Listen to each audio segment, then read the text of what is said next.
we're going to start with our own, the ORP player of the series, by token, which there were a few candidates, but there are a few candidates. I think it firstly has to be a Springbok, but just going to give a shout out to. It doesn't have to be a Springbok. I think it does on balance. It didn't have to be. It could have been. If there was a Lion who was as good as some of those Springboks, and there were a few good. Like Alan Wynne-Jones played mighty stuff. I'm very impressed with what he was able to do from just a physiological point of view. He topped the tackle count in tests 1 and 2, and he broke his shoulder.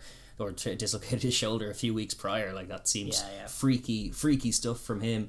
Maro Itoje, we cited throughout, was awesome. He was very much in there for the fight. Henshaw as well was brilliant throughout. Had that break in the last series. He was the only constant in the centre for the 3 tests. Henshaw would be well in the mix if he could have just grounded that ball in the second test. Man, oh man. I mean, listen, it was a great catch. But I mean, he just lost the ball then. It was Robbie, he really needed to ground that. He was over the line with the ball in his hands. Khaleesi comes in with the hustle play and that's it. But I mean, Robbie. Indeed. Courtney Laws, who were citing as well, like he played loads of minutes, but by the end, huge. Like as you were saying, he gave away the losing penalty ultimately. But whose fault is that? It's not his fault. I mean, he probably should have featured on the bench maybe in the second test. This is how you mind guys. Even guys who are in form, just mind their gas tank and their engine and their physicality. You can't just run them into the ground. But I thought for most of this test series, Laws was excellent. Truly. Mixed it physically, gave as good as he got. One clean line-out ball was useful. Huge at the line-out and all of that stuff. Very much so. Similarly, Jack Conan, who was another one of those ever present in the back row, but he was excellent throughout. He won pretty much all of his contacts, which is impressive enough, and he retained the ball. He topped the Lions carry stat in the first test anyway, and he might have done in the second, and he also retained the ball in all of those carries, which is just really, really good stuff from Jack. He was also off by the end of the last test and just looking forlorn and sad on the sideline, and too many Lions who play pretty well, but you can't really give to them. Duhan van der Merwe as well. He was the story of the first test in terms of his dividends in the aerial contest, where it was the difference. So that really, really good performers on the Lions side.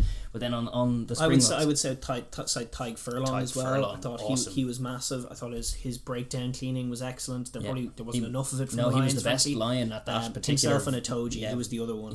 Very important skill that was somewhat neglected by the Lions on overall, but he was very good at it. He was the main man for that in terms of the breakdown work, and his defense was magical, and his scrummaging held up really well. This is it. Like there were a few penalties either side, which probably wouldn't have changed much if you flipped tight heads, traded tight heads with the 2 packs. You probably would have seen a similar dynamic because Tadhg Furlong was up there and able to mix it with the block back. As good as Malherbe at scrummaging, I would say. Tadhg Furlong, he was excellent in all things. But Itoje, I think, that was the best player from the Lions. Just huge. The first test was just a monumental performance in those turnovers. The first half of the second test, he was magical. Did have some L's in the second half of that game, but by and large the outstanding player in the Lions pack. Turnover plays and scrappy plays for days, just everywhere. That very classic important Itoje stuff. He was awesome. It was mostly the forwards you have to cite, because that's ultimately where the game was decided, or where the test series was decided. But then on the box side you have some excellent players as well, and in their pack you have Big Evan Etzebeth and Franco Mostert. Mostert was awesome throughout the series. Mostert being slotting in for Peter Steph was so good in that second test. In that second test, Mostert was huge at stopping the Lions maul. He was special in that test. And Etzebeth as well, like he was hugely physical all over the pitch, as classic him. He had some great plays, he had great steal in the third test. But I would actually cite his sort of what he's developed is a real know-how and an understanding of his own team. And some of those little, seem like hothead moments where he's grabbing hold of people like Itoje and Alan Wynne-Jones and giving it large. Like he's having fun, but it is tactical. It's all tactical. It was all done to sort of drag the Lions down. It means the next thing that happens is time off, and the ref and the officials have to do a thing, and then you can get the TMO. It's like, was there a punch in there? Was there a bite in there? It doesn't even matter. It just means that the Boks are getting their water on. Razzie's giving them the water, giving them the instructions, and all of this is happening. And when he was a young man, he would have been probably yellow carded in one of those tests to throw a punch and all of this, and he's actually matured while maintaining a very similar personality, he's matured into a very wise player as well. Yeah, it's not something you'd often cite with him, but it is true. As much enforcer, he was very much a pack leader in the absence of guys like Dwayne Vermeulen. They had less experience at number 8 than they were well used to, and it was on guys like him to step up even tighter, and he did. And Khaleesi was the other one we were going to mention. Very, very close to getting my player of the series. Khaleesi was everywhere, and just in the big moments as well, rising to the occasion with some clutch steals. You look at that Robbie Henshaw moment where he gets his hand in. It's just that those extra mile plays.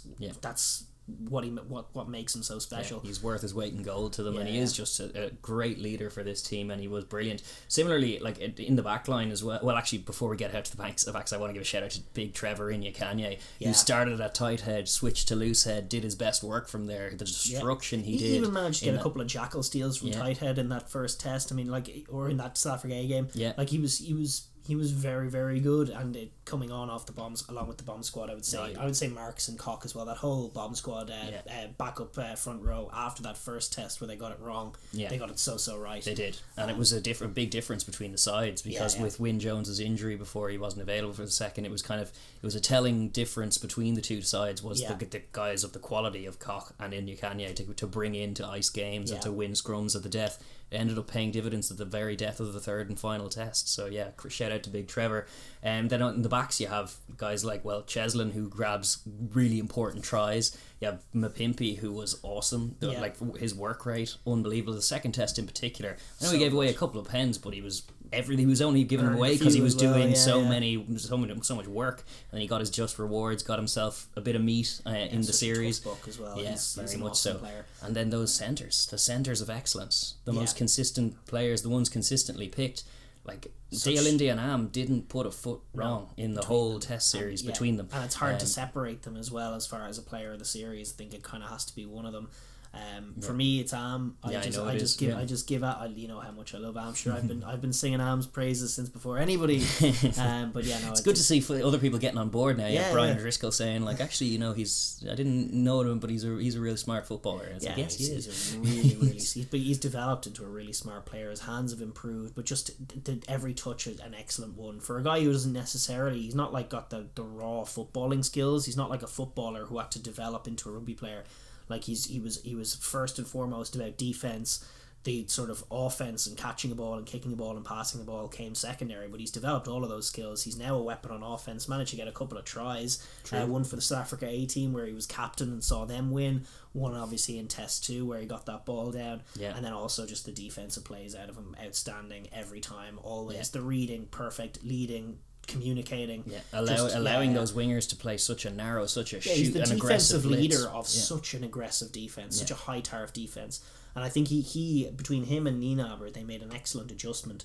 If you watch the A game and the first test, they're jumping offside a few times and they're getting called on it. And actually they cleaned that right up, and the second and third test became a little more drifty. Like they still got out of the line at times and shut things down, but they had that drift in them. They checked their run a little bit, gave away as few line breaks as ever, and managed to stretch the field and defend the whole field, adjusted that defense on the fly, and cut out the penalty count. This is it. And really saw off the Lions then. These are all good contenders. I don't know, Villy LaRue, I'm going to give a shout out as well. Just on the other backs, he played all the minutes, and he was awesome. Like he didn't play all the minutes. Actually, he came off for Willemse a couple of times, but he was excellent. He was right where he needed to be when Cheslin, when it came down to it, and that breaking ball, that delicious touch, gather, draw, give. But then he did everything exactly what he's there to do. When that space happens, it falls to Villy first. He draws, he gives. It's Colby, it's a try, and that's a test series. That's how he's that. Those are the margins. Those are the small moments that do matter. And he was brilliant in all of them. And he is vertically challenged as a fullback in the modern game, even though he's not that short of a guy. But like in the air, he sometimes struggles, but he really does step up for this team. He's an experienced guy at fullback, which is another Springbok tradition. If you go back as far as Percy Montgomery and these guys who are like a million caps and then a rotation of fast wingers beside him, their job is to be clinical in those moments and unselfish, and he was both. He was excellent.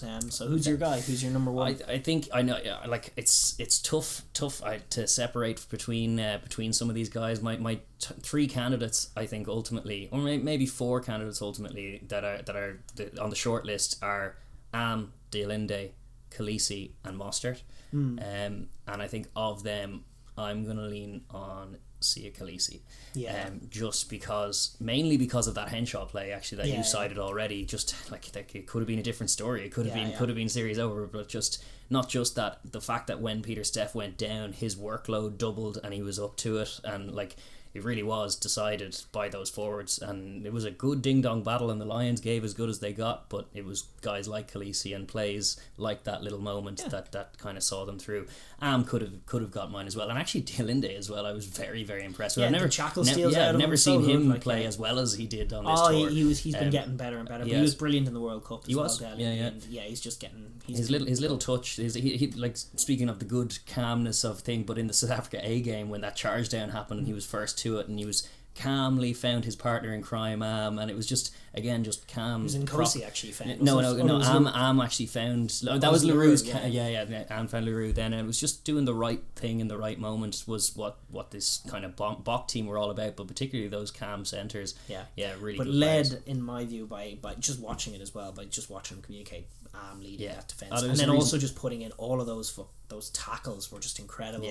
Those jackals and tackles, and then the clean up plays, and then grabbing meat on top of that. It is for me. But comment down below. Who's yours player of the series? I have no clue if YouTube has an ability to put a poll up in a comment section. But if you can, we will, and you can vote for either Am or Khaleesi. Yes. But actually, comment as well your own dissenting view, which I'm sure you all have. You probably do have dissenting views. Mostert did very well as well. Faf de Klerk in his first 2 games, but he obviously missed the last test. This is true. And was looking to avoid a red. Mornay Stain, he came on. The things changed. The Mornay stay the same. The Mornay staying the same. Listen, that was that. I think congratulations to Khaleesi and Am, who are both the spiritual leaders of it. And I think even when Khaleesi there were rumours about him having COVID, and they did actually name Am as stand-in captain. Yeah, Am was captain of the A team. As well. So they are the two kind of spirit animals of this team. Pack leader and backs leader, and it is a defensive game and a physical game that they play. And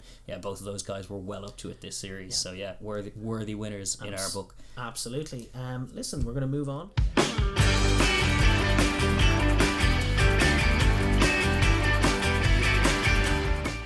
Thank you for tuning in to the Overlap Rugby podcast. If you enjoyed what you hear, please like and subscribe, and leave a comment down below as well. We enjoy hearing your opinions too. Thank you.